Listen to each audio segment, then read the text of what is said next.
කොහොමද ඉරාන් නෞකාවකට අපේ මුහුදු තීරය ඇතුලේ ප්‍රහාරයක් එල්ල වෙන්න කටයුතු කරේ කියන කාරණේ සම්බන්ධයෙන් ඔබතුමාලා මේ පිළිබඳව රට දැනුවත් කළ යුතුයි. ඒ ලංකාවේ නාවික හමුදාවත් ගිහිල්ලා ඒ තුවාල ලැබෙච්ච කට්ටිය ගෙනල්ලා ගාල්ල රෝහලටත් ඇතුළත් කරලා තියෙනවා. දැන් 100 ගාණක් මිසින් නැත්නම් අතුරුදහන්.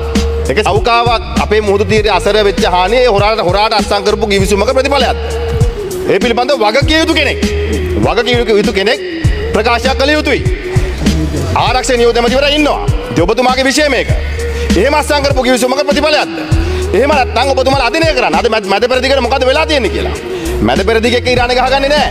හැබැයි ඇමරිකානු කඳුරු වලට ගහන්නේ. ඇමරිකානු කඳුරු වලට ගැහුවම ඒකේ වින්දිතය බඩපත් වෙන්නේ කවුද? ඒ රටවල්. ඒ හින්දා ඔබතුමාලා හොරාට කිවිසුම අත්සන් කරනකොට මේව ගැන අධිනය යොමු කරන්න.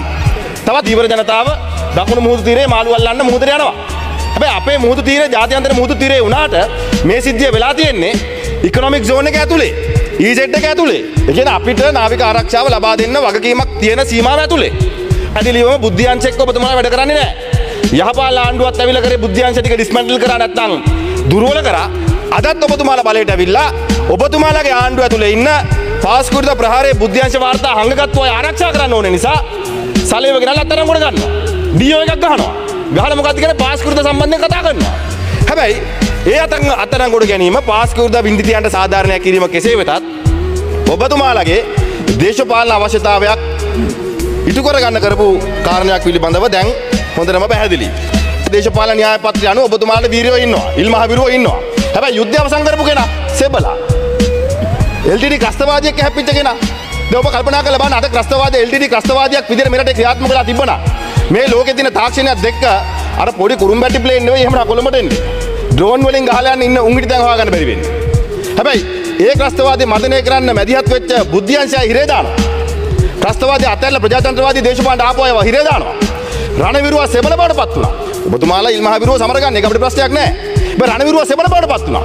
අනිත් පැත්තෙන් මහා සංඝරත්නය අපේ හාමුදුරුවෝ ගරුතර මහා සංඝරත්නයේ හාමුදුරුවෝ ආගමික නායකයෝ වනචාරී බවටපත් කළා ඔබතුමාලා. ඔබතුමාලාගේ ඇමතිවරුන්ගේ ප්‍රකාශ ජනාධිපතිවරයාගේ ප්‍රකාශය.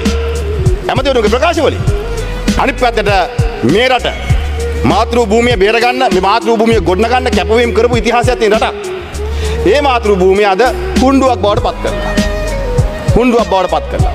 ඔබතුමාලාගේ තියෙන මානසිකත්වයේ හිතුම් පැතුම් හිතන විදිය ඒ හුණ්ඩුවට සීමා වෙන්න පුළුවන්. සභාපතිතුමා.